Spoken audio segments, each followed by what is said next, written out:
Hello mga kamags! Hello mga ka-intrep! Magandang araw sa inyong lahat dyan.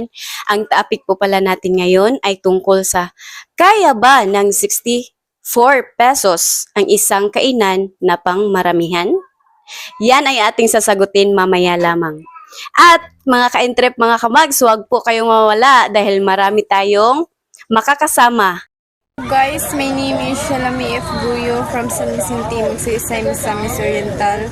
First year college, taking up BS Entry. Hi guys, my name is Almira Pomboy Nazarieta from the Mayuhan Magsaysay, Misamis Oriental. I am a first year college and I'm taking up BS Entry.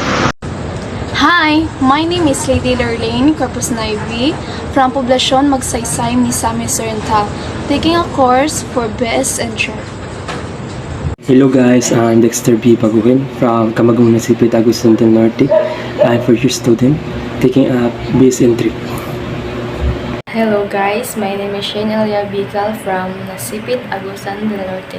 I'm a first year college student taking up BS Entry. Hello guys, this is Jennifer Ramada Galon. Live in Pilipipa, Magsaysay, Misamis Oriental. I am taking up BS in Trip 1 Block B.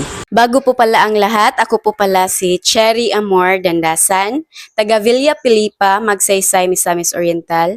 At isa po akong content creator, negosyante, at ngayon ay proud estudyante ng Magsaysay College.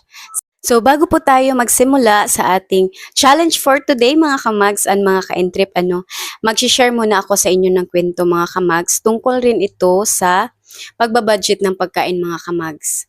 Kasi mahirap kaming pamilya at saka noong third year high school po ako mga kamags, year 2008, nakaranas kami ng sobrang hirap talaga mga kamags. Kasi yung kinakain namin, yellow corn na lang yun. Pag kumakain kami, kailangan lagyan muna lahat ng pinggan para makakain po ang lahat. So, yun talaga yung kahit noon pa, naranasan na natin yung hirap sa pagbabudget ng pagkain talaga. Kaya, kailangan po talaga nating dumiskarte, mag-side hustle para po ay matustusan man lang natin ang ating pangangailangan, lalo na yung ating pagkain. One eternity later. Yan na nga mga kamags, nandito na po kami ng aking mga kasamahan. Papunta na po kami sa tindahan kung saan po kami bibili ng aming lulutuin sa araw na ito. So yan na sila. Yung isa naming kasamahan na si Dexter, binuksan na yung tindahan. At nandito na kami mga kamags sa Ruel Store, located at Porok 2, Villa Pilipa. Ayan. Namimili na yung kasamahan ko dyan. Nagtatanong pa siya sa mga presyo dyan. Kung ilan yung kakasya sa 64 pesos na budget namin. So, yan. Yung pipino, 10 pesos. Kamatis, 4 pesos. Tsaka yung saging. Ayan, yung saging namin. Instead na rice, saging na lang po yung pinili namin kasi mas tipid. 20 pesos per kilo. So, 2 kilo po yung binili namin.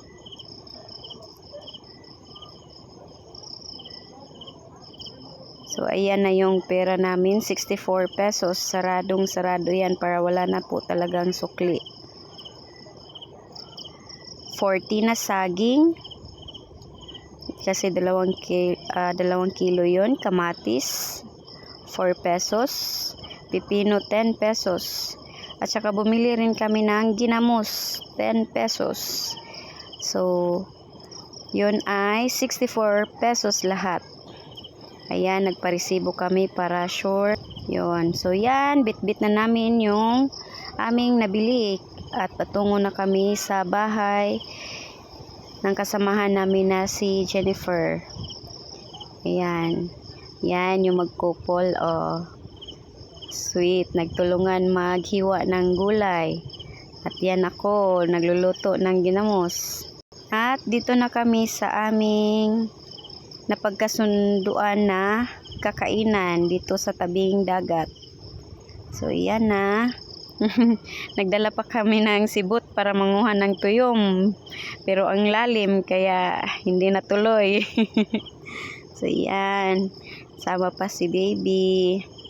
Yan yung 64 pesos namin. 2 kilong saging, may kamatis, pipino, tsaka yung sili. Yan, kumakain na kami niyan mga kamags at mga ka-entrip. Pinauna ko na sila dahil ako naman yung director. So, yan. Sabi ko, kain lang kayo ha. Yung totoong kain talaga, baka sila, char-char. So, yan lang mga kamags. Yung 64 pesos na budget namin, yan lang yung nabili namin. Ano sa palagay niyo, mabubusog kaya kami dyan?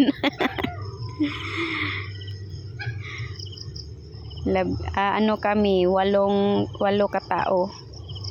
So, yan, ilang piraso lang po yan ng saging na saba.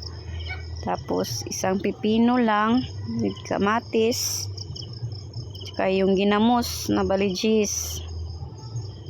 Yan yung pinagsaluhan namin ng mga kasama ko sa tabing dagat. A few moments later.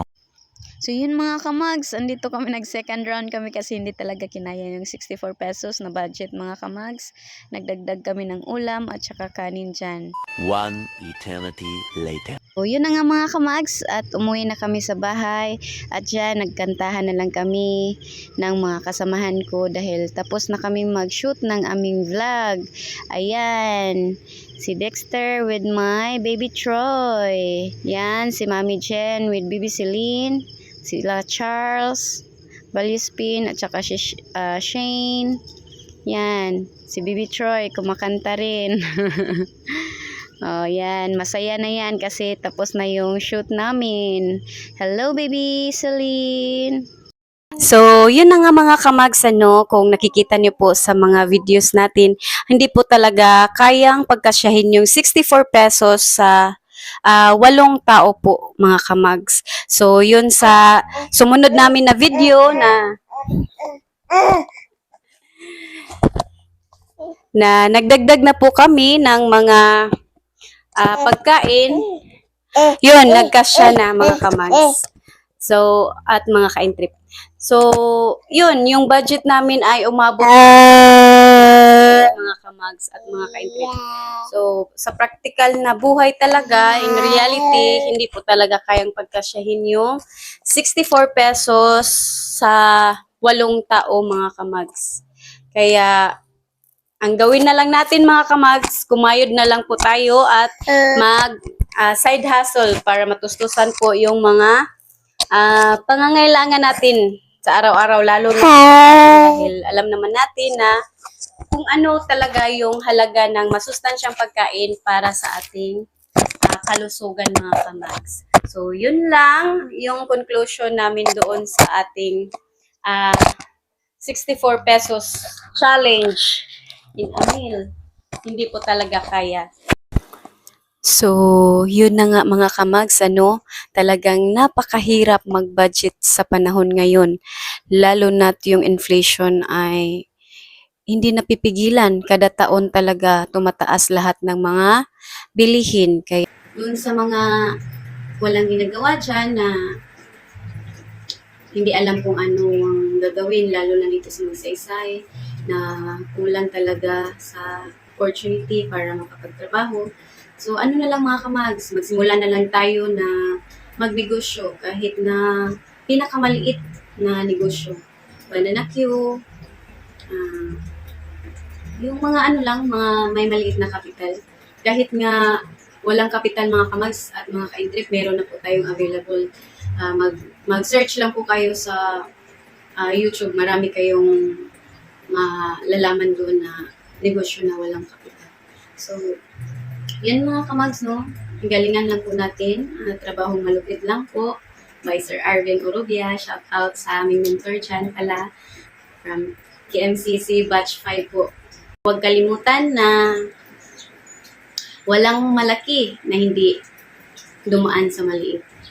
Mga kamags, maraming salamat sa inyong panunood. At please like and share na rin ang ating video ngayon para maka-inspire po ng iba. So, yun lang. Once again, maraming salamat at magandang buhay mga kamags.